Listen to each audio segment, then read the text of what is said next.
Eli Whitney was an esteemed inventor in the 1800s, born December 8, 1765, and died January 8, 1825. Eli Whitney grew up on a farm in Massachusetts during the Revolutionary War. Many said he was a genius who observed what people needed and to provide it. During the war's embargo, he made nails to fill the demand. It was during this process of making nails he learned how the market worked. In 1777, his mother died, and by this time Whitney was thinking about college. However, his stepmother was very opposed to the idea.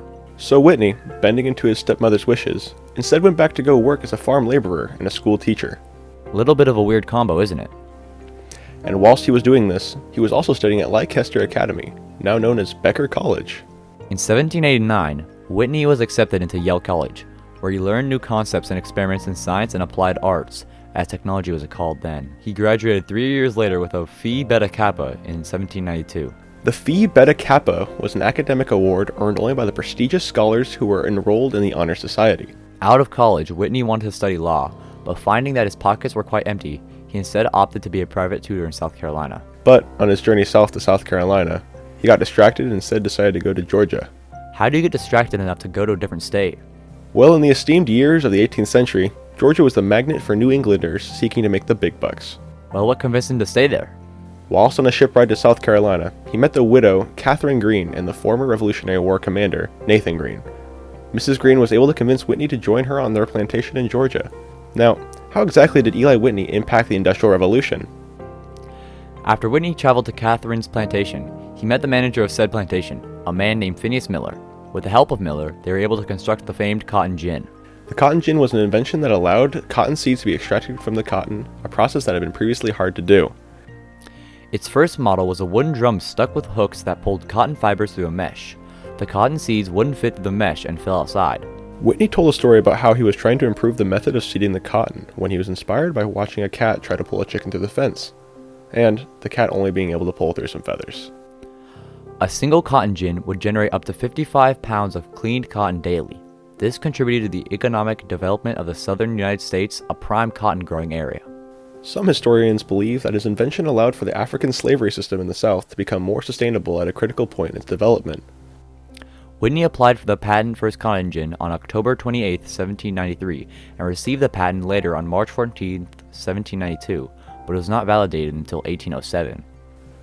Whitney and his partner Miller did not intend to sell the gins. Instead, they expected to charge farmers for cleaning their cotton, 2/5 of the value, paid in cotton.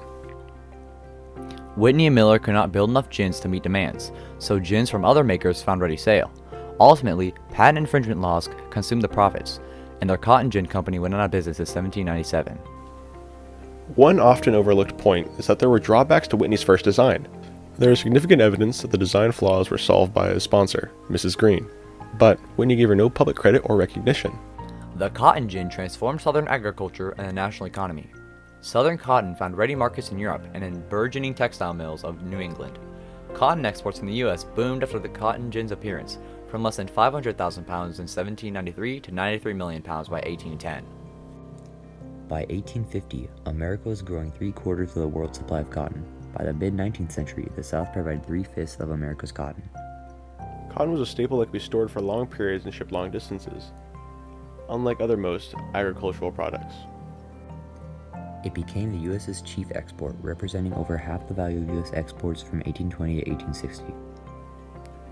Whitney believed that his cotton gin would reduce the need for enslaved labor and would help hasten the end to southern slavery. Ironically, the cotton gin, a labor-slaving device, helped preserve and prolong slavery in the United States for another 70 years. Before 1790, slave labor was primarily employed in growing rice, tobacco, and indigo, none of which were especially profitable anymore. Now there was cotton due to the difficulty of seed removal.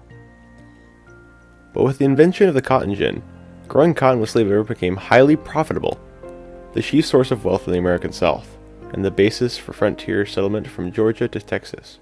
But why did this all matter? Due to the cotton gin's success, growing cotton was revolutionized and southern farmers could finally utilize the crop for profit. This success reinvigorated slavery in the country once again. Starting from 1800, slaves picked cotton for another 60 years until 1863, when the Emancipation Proclamation was issued among the United States. So, it could be said that the success of the cotton gin catapulted slavery into another 6 decades of work. The cotton gin was such a good invention that nearly single-handedly lifted cotton growing off the ground and turned it into the most profitable industry for the next half-century. By 1860, cotton growing profits had accounted for nearly 60% of American exports, exceeding a total value of $200 million a year. Unfortunately, yes. All in all, the cotton gin had a massive impact on not only the Industrial Revolution, but American history as well, by not only turning an unsuccessful crop into one of the biggest industries at the time, but by also bringing back slavery into relevance for another 60 years. And that's why Eli Whitney had an impact on the Industrial Revolution.